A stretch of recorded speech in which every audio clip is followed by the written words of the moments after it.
vêtements, pour découvrir le boucher de l'hôtel tenant une jambe humaine. Il voit également la femme et cache la jambe derrière lui. La femme frissonne instantanément et réalise que le dîner de l'hôtel est composé de chair humaine. Trouvant l'affaire exposée, le boucher retourne immédiatement à la boutique et raconte aux commerçants ce qui vient de se passer. Il s'avère qu'il s'agit d'un hôtel louche. Ils sont spécialisés dans la capture de belles filles célibataires qu'ils démembrent ensuite pour en faire un délicieux repas humain. Mais cette fois-ci, il y a eu un accident. Le commerçant a dit au boucher de ne pas paniquer. Il s'occuperait de tout. Le commerçant est alors venu à la porte de la pièce et a expliqué à la jeune fille ce qui venait de se passer. Il a dit que ce que le boucher tenait n'était qu'une patte de vache et que la fille était trop fatiguée pour le voir. Cependant, la jeune fille était suffisamment sobre pour savoir qu'elle était entrée dans un hôtel louche. Elle répondit qu'elle s'était effectivement trompée. En entendant cette réponse satisfaisante, le commerçant s'en est allé. Heureux lui aussi. La jeune fille a ensuite sorti son téléphone portable pour appeler la police. Mais il n'y avait pas de signal. Elle n'a pas eu d'autre choix que de sortir et de composer le numéro de la ligne fixe. Mais le policier à l'autre bout du fil n'a pas du tout cru aux paroles de la jeune fille, parce que le propriétaire du magasin était leur chef de police. Maintenant, il est devant l'ordinateur et surveille les moindres faits et gestes de la jeune fille. Après avoir réalisé qu'elle essayait de s'échapper, le propriétaire a immédiatement appelé ses hommes. À ce moment-là, une voiture est soudain arrivée à l'extérieur de l'hôtel. Un autre jeune couple venu s'amuser. La jeune fille en a profité pour se cacher dans le coffre de la voiture. Les yeux du boucher étaient tous tournés vers la nouvelle fille.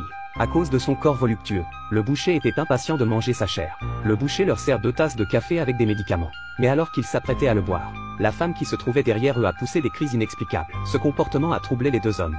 Le boucher s'est soudain précipité avec un fusil de chasse. Mais l'homme avait lui aussi une arme à la main. Comprenant qu'il ne fallait pas jouer avec le couple, le boucher a jeté son fusil de chasse. Et le couple est parti en voiture. Voyant la proie s'échapper, le patron est en colère et envoie 2 tueurs pour les intercepter. Ce soir, il doit avoir un repas humain.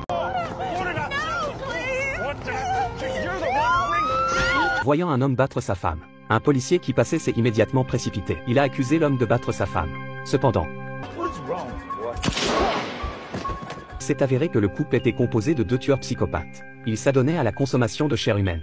À ce moment-là, le patron a soudain pris le téléphone et leur a ordonné d'attraper le couple qui venait de s'échapper. Dès que les mots ont quitté leur bouche, les 2 voitures se sont rencontrées sur l'autoroute. Les tueurs ont immédiatement fait demi-tour et les ont poursuivis. Et Emily a également remarqué qu'une voiture de police arrivait derrière elle. Elle a dit à son petit ami d'arrêter la voiture et de dire à la police ce qui s'était passé. Mais avant qu'elle n'ait pu dire un mot, il a été étranglé. Emily tente de l'aider, mais au moment où elle le fait, elle est assommée par un autre tueur. Cependant, les 2 tueurs n'ont pas réalisé qu'une fille se cachait dans le coffre de la voiture. Elle s'est enfuie quand les tueurs ne regardaient pas. L'homme a senti son estomac s'affamer en regardant sa proie s'enfuir de plus en plus loin. Mais la vieille femme n'a pas du tout paniqué. Elle a calmement pris le fusil de chasse et a tiré la fille d'un seul coup. La femme a dit à son mari d'aller ramener la proie et d'assouvir son désir. Le mari, longtemps refoulé, s'est précipité, a sauté sur la fille et lui a rapidement enlevé ses sous-vêtements.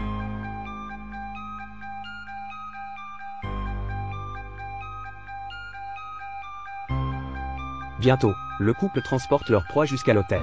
Ils commencent à trier brièvement les ingrédients. Le boucher transporte Emily dans la cuisine. Le boucher est ravi de voir le corps incroyable d'Emily.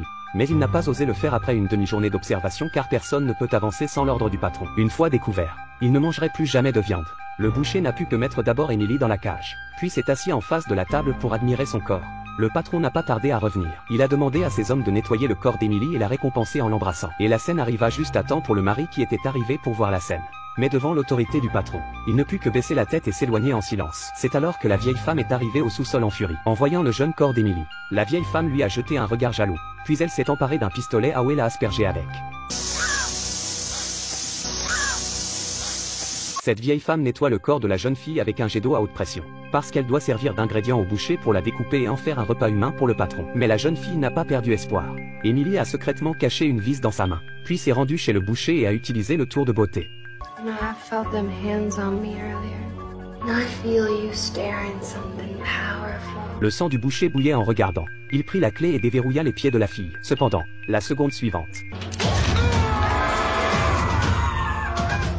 De l'autre côté, le petit ami d'Emily, tout aussi capturé, mais a été jeté dans la fosse. Elle fait 5 mètres de profondeur. Et une fois que tu y es, il est impossible d'en sortir. L'ouïe a été utilisé comme un ingrédient de rebut. Mais ce à quoi les voyous ne s'attendaient pas, c'est qu'ils ne voulaient que mourir. I waited my whole life to spend the last 48 hours with her, and even if that's all I ever get, it'll dwarf anything you've ever felt. Fucking mouth!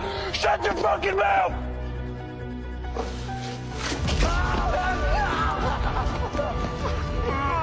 Ce que Louis ne pensait pas, c'est qu'en quelques mots, il avait poussé le garde à se suicider. Il s'est ensuite servi du corps du garde pour sortir de la fosse. La première chose qu'il a faite a été de secourir sa petite amie. Furieux, Louis a brandi son bâton et a frappé le boucher à la tête. Lorsque la serveuse a vu cela, elle s'est empressée d'appeler son patron. Nicolas était furieux lorsqu'il a entendu la nouvelle. Louis, qui s'était échappé, a attrapé sa petite amie et s'est enfui de l'auberge. Tous deux ont pris le volant d'une voiture et ont filé à toute allure. Mais avant qu'ils ne puissent aller bien loin, le patron s'est précipité au centre de la route. Il a essayé de les forcer à s'arrêter avec son corps. Les deux étaient terrifiés. Ils ne savaient pas à quoi pensait le patron. Au moment où Louis s'apprêtait à appuyer sur l'accélérateur, la voiture s'est brusquement arrêtée. Quoi qu'il fasse, elle ne démarrait pas. Voyant cela, Emily s'est approchée de son petit ami et l'a encouragé. Et la voiture a redémarré comme par magie. Sur ce, la voiture s'est dirigée tout droit vers le patron à une vitesse de 200 mètres. Le patron a été traîné sur des dizaines de kilomètres et a fini par s'effondrer sur le bord de la route. Emily l'a quitté d'un geste à pris le cours de leur vie heureuse.